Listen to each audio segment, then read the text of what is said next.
Hello guys, मैं हूं Parmeshwari Painkra. Welcome to my YouTube channel Painkra LLB में आपका स्वागत है। प्लीज़ मेरे वीडियो को देखने के साथ साथ लाइक शेयर और सब्सक्राइब जरूर करिएगा। आइए हम एक केस के बारे में चर्चा करते हैं जिसने सुप्रीम कोर्ट में अपील दायर किया था। संतोष प्रसाद उर्फ संतोष कुमार वर्सेस बिहार राज्य के बारे में चर्चा करेंगे। इस केस में अभियुक्त को सेशन कोर्ट द्वारा धारा 376(1) और धारा 450 के अंतर्गत दंडित किया गया। इस केस में पीड़िता ने 16 सितंबर 2011 को स्थानीय पुलिस थाने में एक लिखित शिकायत दर्ज की गई थी, जिसमें आरोप लगाया गया था कि पिछली रात लगभग 11 बजे के आसपास कुछ आवाज़ सुनकर जाग गई और जिस मोबाइल फ़ोन के प्रकाश से आरोपी को पहचाना था वह उसका पति का मुंहबोला भाई था। उसने आरोपी से पूछताछ की कि आप यहाँ क्यों आए हो, तो आरोपी ने उनसे कोई जवाब नहीं दिया। उनके साथ दुष्कर्म किया अर्थात बलात्कार किया। तत्पश्चात पीड़िता ने जोर जोर से शोर मचाई, तब आरोपी ने भाग गया और आसपास के लोग उनके घर में आ गए, जिनमें एक सुमन देवी और उनकी चचेरी बहन गोटनी और उनकी चचेरी सास शांति देवी भी शामिल थी। पीड़िता ने घटना के बारे में उन लोगों को बताई और पीड़िता ने अपने सास और अपने ससुर को भी सूचित किया जो गया में थे और घटना के समय उनके पति बाहर था। उनके आने के बाद वह रिपोर्ट लिखाने थाने गई और लिखित रिपोर्ट पेश की। अगला पॉइंट है कि इस केस में यह हुआ कि जब सेशन कोर्ट में ट्रायल चल रहा था उस समय सभी गवाह अपना बयान बदल दिए अर्थात होस्टाइल हो गए। इसके बाद मेडिकल रिपोर्ट में भी डॉक्टर ने ये कहा कि ये निश्चित रूप से नहीं कहा जा सकता है कि उनके साथ बलात्कार हुआ है, अर्थात पीड़िता के कपड़े जब तक किए गए थे उसमें स्पर्म नहीं है, जिससे पता चले कि उनके साथ बलात्कार हुआ है।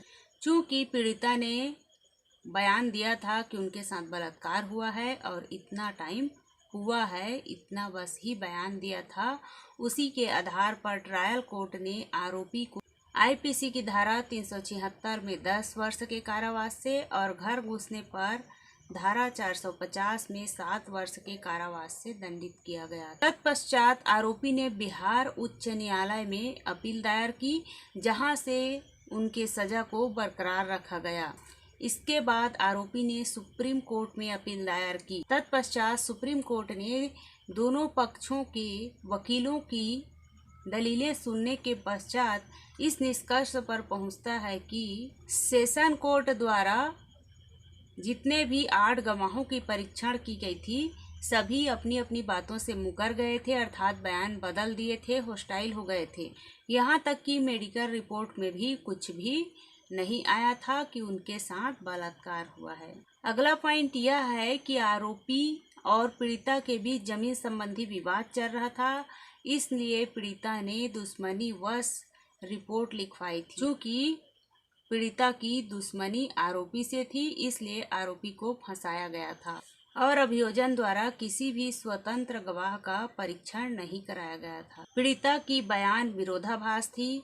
चूंकि पीड़िता दरवाजा बंद करके सो रही थी, पीड़िता ने कहा है कि वो व्यक्ति दीवार फांदकर आया है। पीड़िता नहीं बता पाती है कि वे यहाँ से आए हैं और पुलिस ने किसी भी मोबाइल की जब्ती नहीं की है और न ही उस मोबाइल की नंबर दर्ज की है जिस मोबाइल के टार्च से आरोपी को पहचाना था। इसलिए आरोपी के वकील ने कहा है कि ये सभी डाउटफुल है कि जो बात कही गई है वो सही है, जो आवाज देने से आसपास की महिला उनके घर में आए।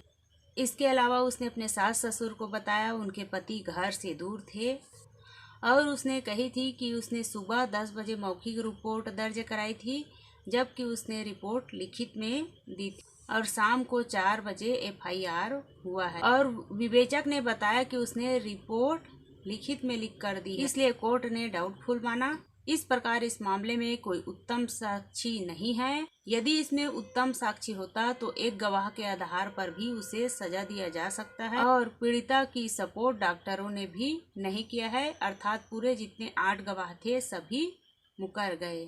इसलिए आरोपी के वकील ने राजू के मामले का हवाला दिया और गुरमीत सिंह के मामले 1996 SCC के मामले का हवाला दिया गया। इसलिए प्रस्तुत मामलों को विचार करते हुए माननीय सुप्रीम कोर्ट ने कहा कि किसी अन्य सहायक साक्ष्य के अभाव में दोषसिद्धि को बनाए रखने की कोई गुंजाइश नहीं है एवं अपीलार्थी अर्थात अभियुक्त को संदेह का लाभ दिया जाना आवश्यक है। उपरोक्त बातों को ध्यान में रखते हुए माननीय सुप्रीम कोर्ट ने विचारण न्यायालय द्वारा दिए गए निर्णय और हाई कोर्ट द्वारा पारित किए गए आदेश को रद्द कर देता है और आरोपी को इस केस से बरी कर देता है, अर्थात दोष मुक्त कर देता है।